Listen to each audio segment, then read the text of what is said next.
We are entering into a brand new series called Follow Me, as we seek what it means to challenge our views of God.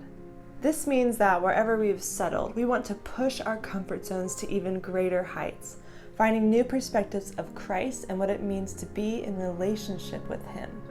We often find in Scripture that when God is calling someone to a new level of faithfulness or leadership, He calls them up onto the mountain, just like He did with Moses, with Abraham, Elijah, and Joshua.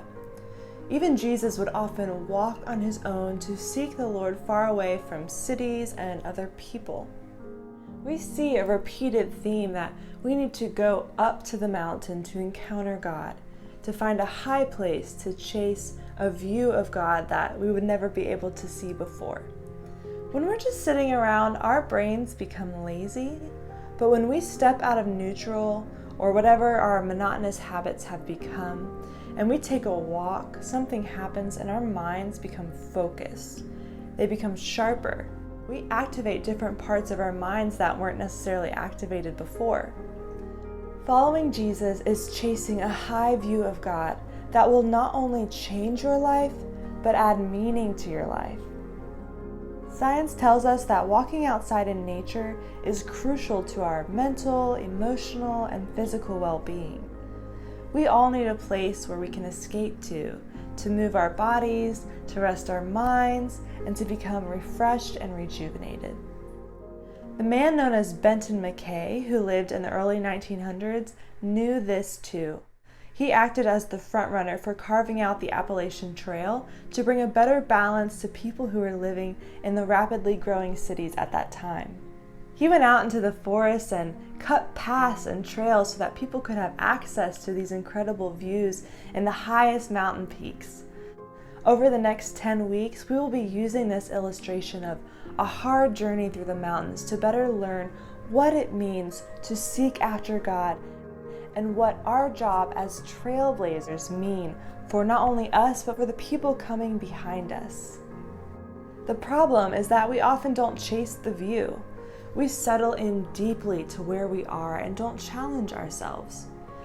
We as a people have become too settled, too mechanized, too okay with our perspectives as being the only one. We fall into this false sense of security and confidence that our culture gives us. We believe the lie that we can determine the solution to all of our problems on our own. But when we walk away from our pleasures and the things that have mechanized our rhythms, we will find God in a brand new way. We are inviting you to leave the comfortable, to leave the settled, what we think we know. We want you to leave it all behind and seek to learn more of who God is, to get a higher view of God. We have become comfortable and we aren't taking the chance to seek more of God.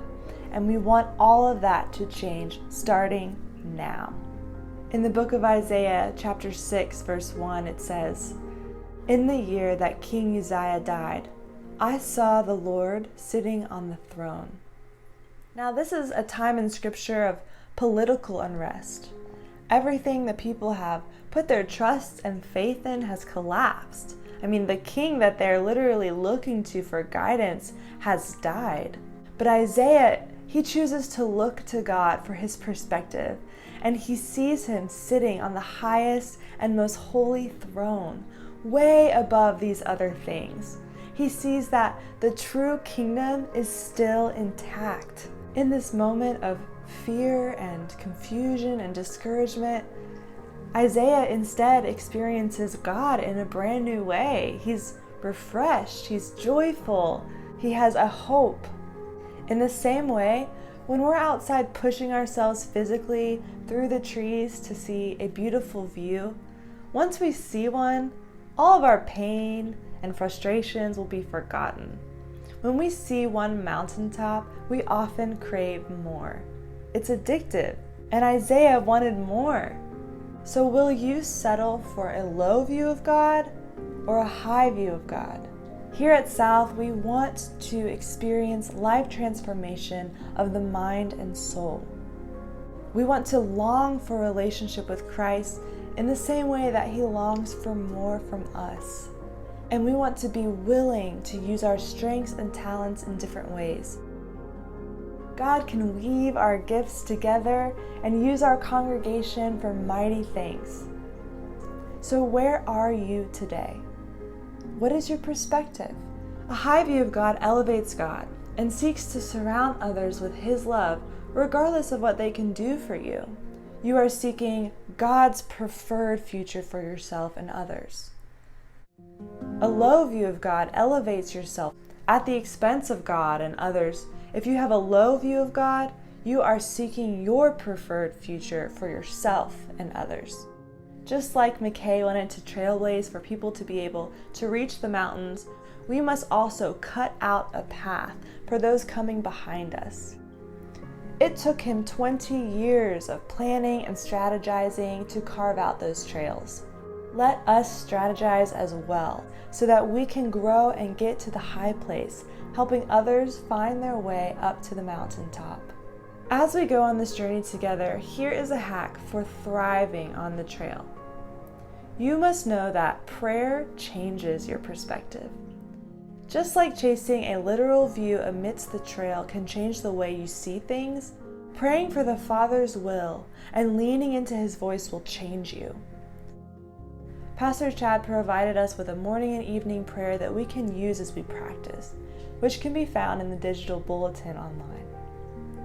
Praying this written prayer will teach us about how to pray bold prayers and be in constant conversation with the Lord in our daily lives. So don't settle for a low view of Christ or a low view of people. We want a holy view of how God transforms us and others. We want to see a relationship with Him that cleanses and renews us. Allow the Lord to mold you into a map maker, a pioneer, a trailblazer that would make the way for others to get a higher perspective of our holy King.